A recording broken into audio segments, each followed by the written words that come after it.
Doctor Yunus সাহেব যেভাবে করতেছে যে মনে হচ্ছে যে এটা ইসলামী সরকার।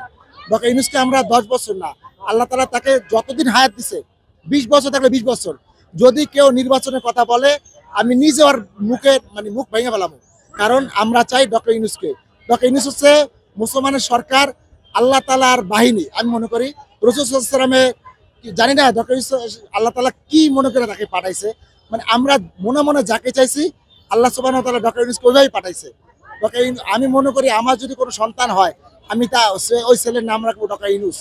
আমি ডক্টর ইউনূসের ব্যাপারে 100-তে 100। ভবিষ্যৎ বাংলাদেশ গড়তে, নির্ভেজাল বাংলাদেশ গড়তে, দুর্নীতিমুক্ত বাংলাদেশ গড়তে, বিশ্বের মাঝে বাংলাদেশকে উঁচু করে দাঁড়াতে বাংলাদেশে ডক্টর মোহাম্মদ ইউনূসের কোনো বিকল্প নাই। ডক্টর মোহাম্মদ ইউনূস আরো কিছুদিন থাক এবং বাংলাদেশকে আরো উচ্চ শিখরে নিয়ে যাক, কলঙ্ক মুক্ত হোক। আপনার কাছে জানতে চাচ্ছি যে অন্যান্য বছর নারীদের একটু নিরাপত্তার ঘাটতি থাকে বলে মনে হয়, এবার নারীদের নিরাপত্তাটা আপনার কাছে কেমন মনে হচ্ছে? এবার নারীদের নিরাপত্তাটা আমাদের কাছে খুব ভালো মনে হচ্ছে। মানে আমি খুবই হ্যাপি আর খুব ভালো লাগছে আজকে এখানে এসে নারীদের নিরাপত্তার জিনিসটা এভাবে ভালোভাবে খেয়াল করা হচ্ছে। আর পুলিশকে অসংখ্য ধন্যবাদ, ডক্টর মোহাম্মদ ইউনূসকে অসংখ্য ধন্যবাদ। আচ্ছা, আপনি যে এখানে এসেছেন আপনার কেমন লাগছে? ভালো লেগেছে। এবারে নারীদের নিরাপত্তাটা কেমন? আমার কাছে তো ভালোই মনে হলো, কোনো সমস্যা হয়নি। আচ্ছা, অন্যান্য বছরের তুলনায় এবছর পার্থক্যটা কি পাচ্ছেন আসলে?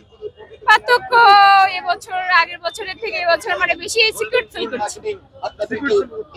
এই যে এত সুন্দর নিরাপত্তার জন্য ডক্টর ইউনূসকে কিছু বলবেন কিনা? ধন্যবাদ জানাই ডক্টর ইউনূসকে। আম্মু, তোমার কেমন লেগেছে? ভালো। অনেক ভালো। আলহামদুলিল্লাহ। আসসালামু আলাইকুম ওয়া রাহমাতুল্লাহি তাআলা ওয়া বারাকাতুহু। ইন্নাল মুলুকা ইযা দাখালু ক্বরিয়াতান আফসাদুহা ওয়া জাআলু আইজ্জাতা আহলিহা। তো পবিত্র কোরআন আল্লাহ তাআলা বলছেন যে তোমাদের ভিতরে যদি কোনো জালিম বাদশা থাকে, তখন ওই দেশের ওই এলাকার যদি কেউ জালিম শাসক থাকে, সে জ্ঞানী লোকরা পালায় বেড়ায়, আর সে জালিম বাদশার হাতে জ্ঞানী লোকরা মার খায়। আর আমাদের 16 বছরে সেটাই হয়েছে যে কাফের হাসিনার আমলে দেশের শুধুমাত্র আলেম ওলামা পীর বুজুর্গই না, দেশের সমস্ত অঞ্চলের আপনার যে কোনো জেনারেল শিক্ষিত হোক, মানে মোট কথা কাফের হাসিনার বিরুদ্ধে যেই কথা বলতো সে যেই দলেরই হোক তাকে মারতো, তাকে খুন করতো, তাকে জবাই করতো, তাকে ক্রস ফায়ার দিত, তাকে আয়নাঘর রাখতো। তো আলহামদুলিল্লাহ আলহামদুলিল্লাহ, আল্লাহ তাআলার অশেষ কুদরত, ডক্টর ইউনূস সাহেবের নাম 5 তারিখের আগে কেউ জানতো না। তো আল্লাহ তাআলার, আমার কাছে মনে হয় আল্লাহ তাআলার কুদরতের হাত দিয়ে ডক্টর ইউনূসকে বসাছে। আর হাদিসের একটা ভাষা আছে, রাসূল সাল্লাল্লাহু আলাইহি ওয়াসাল্লাম বলছেন তোমাদের মাঝখানে যদি কোনো ব্যক্তি, সে বেদিনী হয়, সে অমুসলিম হয়, সেও যদি তোমাদের কোরআন দিয়া সে দেশ শাসন করতে চায় তো তোমরা তাকে মেনে নাও। যদি কোনো ব্যক্তি ইসলামিক শাসন দিয়া তোমাদের দেশকে চালায় তা তোমরা তাকে মানো। এখন ডক্টর ইউনূস সাহেবকে আলহামদুলিল্লাহ, সে আমার মনে হয় যদি কোনো আলেম ওলামা বর্তমানে দেশ শাসন করতো এই 8 মাসে এত উন্নত হইতে পারতো না। সেটা আমি ব্যক্তিগতভাবে। কিন্তু ডক্টর ইউনূস সাহেব যেভাবে করতেছে যে মনে হচ্ছে যে এটা ইসলামী সরকার। ডক্টর ইউনূসকে আমরা 10 বছর না, আল্লাহ তাআলা তাকে যতদিন হায়াত দিছে 20 বছর থাকলে 20 বছর, যদি কেউ নির্বাচনের কথা বলে আমি নিজে ওর মুখ ভেঙে ফেলাবো। কারণ আমরা চাই ডক্টর ইউনূসকে। ডক্টর ইউনূস হচ্ছে মুসলমানের সরকার, আল্লাহ তাআলার বাহিনী। আমি মনে করি রাসূল সাল্লাল্লাহু আলাইহি ওয়াসাল্লামের জানি না ডক্টর ইউনূস আল্লাহ তাআলা কি মনে করে তাকে পাঠাইছে। মানে আমরা মনে মনে যাকে চাইছি আল্লাহ সুবহানাহু ওয়া তাআলা ডক্টর ইউনূসকে ওইভাবেই পাঠাইছে।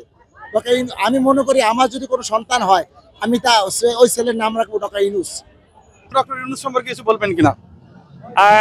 দেখুন, মানুষ হিসাবে উনি অসাধারণ একজন মানুষ, কোনো সন্দেহ নেই। এবং সার্বিকভাবে যেভাবে চালাচ্ছেন বা সব মিলিয়ে ব্যালেন্স করছেন দেশীয় এবং আন্তর্জাতিক অঙ্গনে, আমার ব্যক্তি হিসাবে বলছি যে উনি অসাধারণ একজন। এবং আমরা যে হানাহানি, দেশ শত্রুতা, ঘৃণা, বিদেশ এর ঊর্ধ্বে এসে সবাই মিলে যা সকল শ্রেণী পেশার মানুষ একত্রিত হয়ে আমরা যে বাঙালি, আমরা যে বাংলাদেশে আমাদের নিজস্ব স্বকীয়তা এটাকে অনুভব করছি। এবং ওনাকে অনেক অনেক অভিনন্দন এবং প্রাণ ঢালা শুভেচ্ছা। ডক্টর ইউনূস সম্পর্কে কিছু বলবেন কিনা? অবশ্যই সে এই দেশটাকে যে অবস্থায় হাল ধরেছে, আমি বলবো সে এই নৌকাটা অনেক দূর পর্যন্ত বেয়ে নিয়ে যায়। সামনে দেশ অনেক চেঞ্জ করার আছে, তার হাত ধরে এই চেঞ্জটা আছে। আমি ডক্টর ইউনূসের ব্যাপারে 100-তে 100। ভবিষ্যৎ বাংলাদেশ গড়তে, নির্ভেজাল বাংলাদেশ গড়তে, দুর্নীতিমুক্ত বাংলাদেশ গড়তে, বিশ্বের মাঝে বাংলাদেশকে উঁচু করে দাঁড়াতে বাংলাদেশে ইউনূসের, ডক্টর মোহাম্মদ ইউনূসের কোনো বিকল্প নাই। ডক্টর মোহাম্মদ ইউনূস আরো কিছুদিন থাক এবং বাংলাদেশকে আরো উচ্চ শিখরে নিয়ে যাক, কলঙ্ক মুক্ত হোক। আরো আমাদের মাঝে যে সমস্ত কলঙ্কগুলো বিভিন্নভাবে আমাদেরকে পিছনে টানার চেষ্টা করে, সেগুলো যেন হতাশা হয়ে হয় সোজা হবে, আর না হলে তারা পিছপা হবে, দূরে সরে যাবে। কিন্তু রাজনীতি হবে দুর্নীতি মুক্ত, ভেজাল মুক্ত। সেই রাজনীতিবিদদের নিয়ে আগামী বাংলাদেশ গড়ে উঠুক, এটাই প্রত্যাশা। এখানে এসে কেমন লাগছে?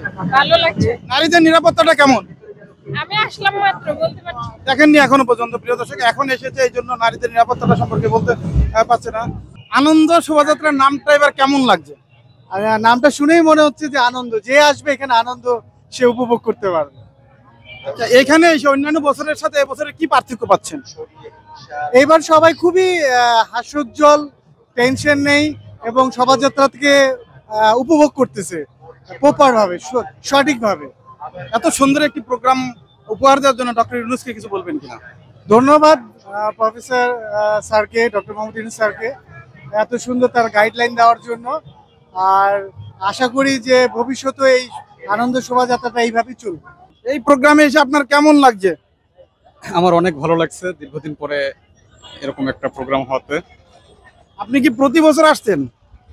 প্রতি বছর আসা হয় নাই, প্রায়ই আসি। অন্যান্য বছরের তুলনায় এবছর পার্থক্যটা কি পাচ্ছেন?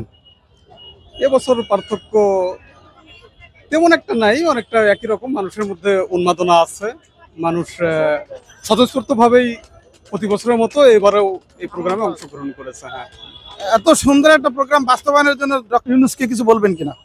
হ্যাঁ, ওনাকে অসংখ্য ধন্যবাদ জানাই। উনি যাতে ওনার পরবর্তী মেয়াদকালেও এভাবে সাফল্যের সাথে আমাদের দেশকে পরিচালনা করতে পারে, আমি এই আশাবাদ ব্যক্ত করি। আপনারা এখানে এসে কেমন লাগছে? আমার খুব ভালো লাগতেছে। সবাইকে জানাচ্ছি বাংলা শুভ নববর্ষ।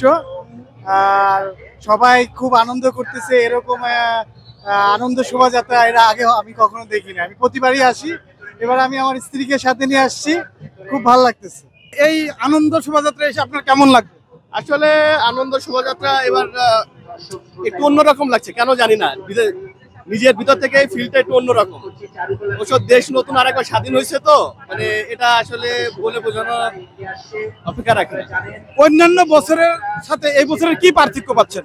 এবছরে আসলে দেখতেছি যে যার মতো, কারো দাবি, কারো আনন্দ, কেউ খুশি, সবাই সবার মতন পালন করতেছে। কেউ কারোরটা নিয়ে আটকায় রাখছে না, কোনো বাধ্যবাধকতা নাই। এখানে এসে আপনার কেমন লাগছে? খুবই ভালো লাগছে। বাঙালি দেশের বা বাঙালির প্রাণের উৎসব পয়লা বৈশাখে আসতে পেরে অনেক আনন্দ তো এবং মজা লাগছে, ভালো লাগছে। ধন্যবাদ। অন্যান্য বছরের সাথে এই বছরে কি পার্থক্য পাচ্ছেন? এবছরের সার্বিক ব্যবস্থাপনাটা ভালো। প্রতি বছর অনেক গাদাগাদি এবং ঠাসাঠাসি করে আসতে হয়, কিন্তু এবার সার্বিক ব্যবস্থাপনা ভালো এবং আমরা একটা উন্মুক্ত তবে একটা স্বাধীনতা অনুভব করছি, এরকম একটা ফিল আমাদের মধ্যে কাজ করছে।